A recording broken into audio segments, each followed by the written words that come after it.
Greetings Internet, DDA here, and welcome. We are back again with more first look deck profiles. This time, since we are going every other, we are having a new leader deck and then updating one of our old decks every other time with these first look deck profiles. This time we have Ahsoka Tano.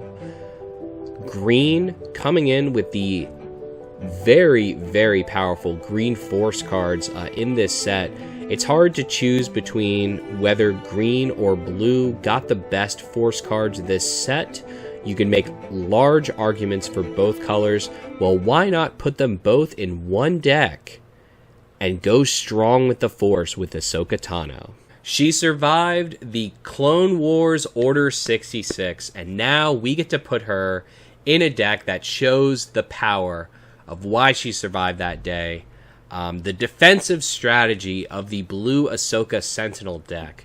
Now, I've run maybe about 10 games with this list, and I have only lost to control. I think her power, of course, it would make sense that her power would be very strong into aggro and mid-range decks, and I'm finding that. You know, as we kind of develop this list over time and add cards and change cards over time, I'm sure that some of these will change to make the control matchup a little better. So that's going to be something that the deck builders out there are going to have to solve for this deck. But things I want to note about Ahsoka that makes it very strong. Of course, Refugee of the Path seems kind of weird when you read it. But when you first play Obi-Wan Kenobi down, you realize that Obi-Wan needs you to play a Force unit to be a Sentinel. Well, you have Refugee of the Path who can not only simultaneously activate Obi-Wan's power to give it Sentinel, but then also give Obi-Wan a shield.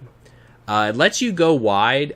So, you know, Refugee of the Path is a very strong card against control decks because it protects you against Merciless and Power of the Dark Side, as well as giving a shield to your Obi-Wan, because you know the control decks love to ambush in their Vaders, their Mauls. They love doing damage to your units and destroying your units.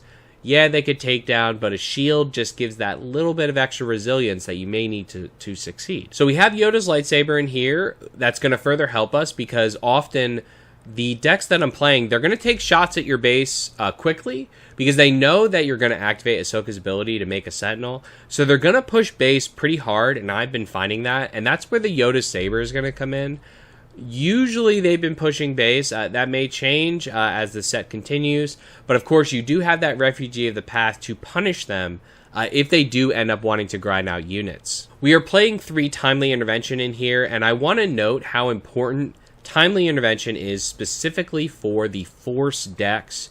And it's not just Timely Eoth, but I do want to note Timely Eoth. It's one of the most powerful ways to use Timely in this deck, specifically in Ahsoka, because you can Timely from hand. Hey, shout out to Bill, who's been helping me develop this list. You know, you can Timely Eoth from hand for 5, get the Force, simultaneously attack for 5, defeating Eoth, and then you can play that resource and then deploy Ahsoka right after that. Very strong combination there with Timely Intervention. But I think just in general, the ability to gain the Force on attack with Timely is very significant.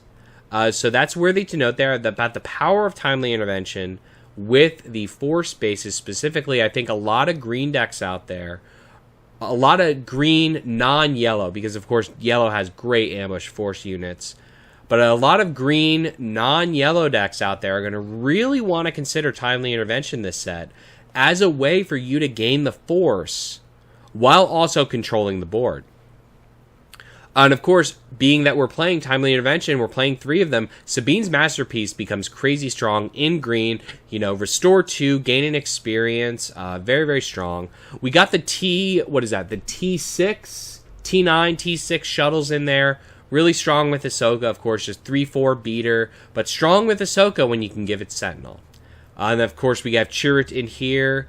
Very strong. I know, like, Ahsoka's giving you Sentinel. You still want a few Sentinels in there because You can't do it first action. Like, a lot of times your opponent will early claim on you, and you need that Sentinel to be able to last. To talk about our mid-game kind of top-endy plays, getting into it, we have the Anakins in here. Anakin, because we're going to grind out with Ahsoka, Anakin has just been great. We're going to do that those Sentinel plays sometimes. The opponent is going to have damage units, and then Anakin is going to be able to follow up there. Anakin also is very, very strong with Timely Intervention, being that he's only 6 cost. He's like a mini Luke Skywalker. You can get him out with Timely much quicker than Luke Skywalker. So why would you play Ahsoka?